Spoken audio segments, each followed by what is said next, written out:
Clayton Kershaw conquers the 3,000 strikeout barrier. The Lakers, meanwhile, roll the dice on a mercurial center, but at least it's a center. And Olivier Giroud admits he had a horrible year with LAFC. Good morning. I'm James. And this is your daily dose of sports and snark for the greatest sports city in the world, Los Angeles. This is the faithful Angelenos morning report. It is July 3rd, 2025. Welcome back to the Sanctum Sanctorum of LA Sports. Just got back from watching AEW wrestling for a good 4 hours. A lot of fun. Hey, do you like being in the know about LA Sports? Well, if you do, clickety-clack the like button. Clickety-clack the subscribe button. There's a notification bell. Hit that. It'll let you know when we drop new content. Sharing is caring. Let people know we exist, and by all means comment. Now, before we go through the news and notes, we have an expanded look at the scoreboard because the Dodgers defeated the White Sox 5-4. Walked it off in the ninth, as a matter of fact. But that is icing on the cake. It is not even close to the story because Clayton Kershaw further etched his name in the pantheon of baseball immortals by becoming the 20th pitcher and only the 4th left-hander to reach the exclusive 3,000 strikeout club. Now, first thoughts. I don't want to hate on other Dodger fans, but last night was the reason that I was pushing back on people who were suggesting that Kershaw was washed up. You have to let him have this moment. This is arguably the greatest Dodger pitcher of all time. And when you think of the people who have pitched in Dodger blue, it's extremely humbling. Koufax is up there with Kershaw, Drysdale, Fernando, Don Sutton. He's arguably better than all of them. You don't shove a 3-time Cy Young Award winner, a former MVP, a 2-time World Series champion out the door. Now, I'll grant you he's injury prone now, but while he has not been as dominant as he was in years past, he remains to this day, consistent and efficient. You know you are very likely to get a quality start out of Clayton Kershaw, even now. Hell, his ERA now is just 3.43. You don't want that? Now, 4 other pitchers surpassed 3,000 Ks, spent part of their career in Dodger blue. Every pitch in Kershaw's pro career has been as a Dodger. Did you really want that 3,000 strikeout to come in a Texas Rangers uniform? Now, he was out of the game by the time the Dodgers rallied to win, obviously, and not all was peaches and cream. Max Muncy is scheduled for an MRI. They need to determine how much damage there was to his left knee after a collision at third base came in the 6th inning. The lead in the NL West for the Dodgers, though, is 8.5. This was a race just a couple of weeks ago. Oh, it's a race now. It's a boat race. 8.5 games. And the magic number, by the way, slides to 68. As for today, the White Sox are going to play the Dodgers one more time. Chance at a sweep. First pitch at 7. And the Sparks are at New York at 4 o'clock. Now, as for the other news. And by the way, this is one of the reasons LA is the greatest sports city in the world. If it weren't for Kershaw last night, this would be leading the broadcast. And I have a feeling that some of us are going to be arguing about this move all summer long. But the Lakers ended their desperate quest for a center and signed DeAndre Ayton. The deal becomes official Sunday. It became financially possible under the cap because Dorian Finney-Smith took off for Houston at the beginning of free agency. But this move, look, we have to be fair. This signing has fear of missing out written all over it. FOMO. The Lakers were more desperate to fill the need for a center than I was desperate to fill a different need when I joined Tinder 6 years ago. The Lakers were drummed out of the playoffs in the first round because all they had beneath the hoop were Jackson Hayes and a couple of G Leaguers. And by the way, the G Leaguers never got off the bench, and Hayes kept joining them on the bench. JJ Redick actually preferred a bunch of midgets out there, no rim protection whatsoever, because he knew he wasn't going to get diddly poo out of Hayes. They whiffed, by the way, the Lakers did, when free agency came around on both Brook Lopez and Clint Capella. And after that, the market became super sketchy. So sketchy that the Lakers had to go and beat out 6 other teams in the race to add this former number 1 pick turned career malcontent. It was either going to be Ayton or Al Horford. And look, I'm going to repeat the negatives about Ayton in a moment. But again, we want to be fair. You could see why the Lakers rolled the bones on Ayton instead of Horford. For example, Ayton hasn't even entered his physical prime yet.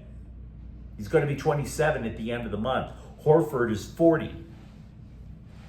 Ayton's game, by the way, should mesh seamlessly with what Luka Doncic wants in a center, which is someone who plays quick in the post, catches a lot of lob passes, gets the easy buckets. Horford, meanwhile, is not a post player. He hangs out on the periphery and chucks threes. But there was one factor where Horford beats Ayton decisively. It would have been a knockout if it was just on this one factor.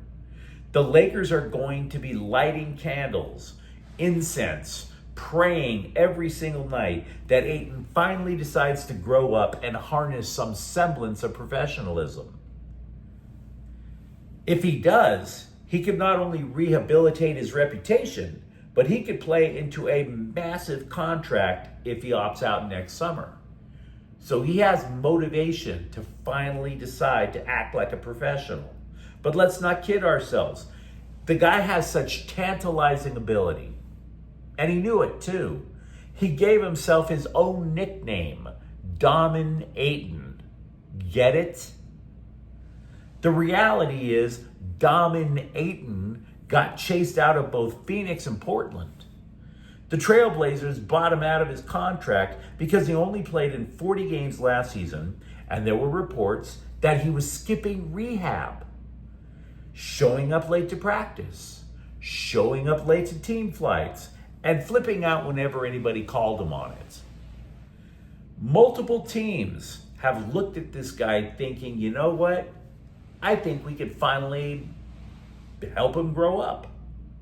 And they got burned for it. So if you step back, this Lakers team has potential to be better than the 2024 roster. See, the Lakers going into last season, particularly with a new coach in JJ Redick, they had LeBron James, Anthony Davis, and maybe a possible third scoring option in Austin Reeves. This particular roster has 4 offensive options deep. You would subtract Davis, you would add Doncic and Ayton. Not to mention the fact that Ayton would provide rim protection. But again, let's not get high on our own supply.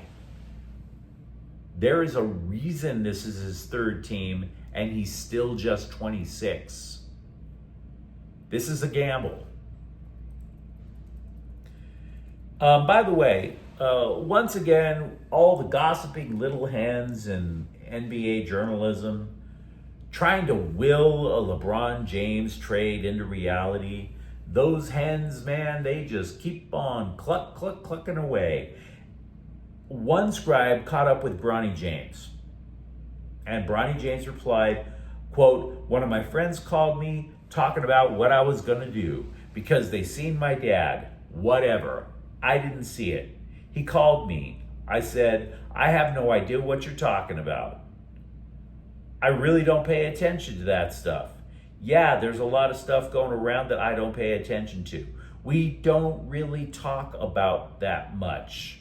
When stuff like that does come up, he tells me not to pay attention to it, not to worry about it, unquote.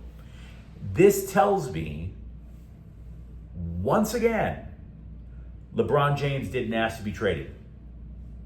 Why? Because that absolutely impacts his son's NBA career. You don't think LeBron James has a deep, active interest in Bronny James's career? You don't? Of course he does. Because if LeBron James leaves the Lakers, it probably kills any shot Bronny has at an NBA career. Unless, of course, he's included in the deal. And you don't think they'd be talking about that? Did you know that Bronny James, according to the statistics, only played in 11 G League games where he was supposed to be developing his game? He wound up in more NBA games, 27. But in those games in the NBA, he only averaged 6.5 minutes. Barely scored 2 points a game. Do you really think Bronny James has a future without his dad helping him out every step of the way? And you're trying to tell me that they're not in communication about everything? Yeah. There's no reason to believe LeBron's leaving. To repeat. The Lakers' only draft pick, Adu Thero, will not participate in Summer League games. He's been held out of recent practices. He has a left knee issue. Now that he's on his home soil, former LAFC forward Olivier Giroud had a little Chardonnay, sat under the Eiffel Tower, and was finally allowed to poo-poo his time in MLS. Now, to be fair, it was only a light jab. He didn't clown everyone and everything. All he said was, quote, "The style of play in the MLS didn't necessarily suit me," unquote. By that, I assume he means that LAFC just kept feeding the ball to Dennis Bouanga time after time, hoping he could make something out of nothing. The all-time leading goal scorer for the French national team played for LAFC for a calendar year and scored 5 goals total before returning home to play for Lille.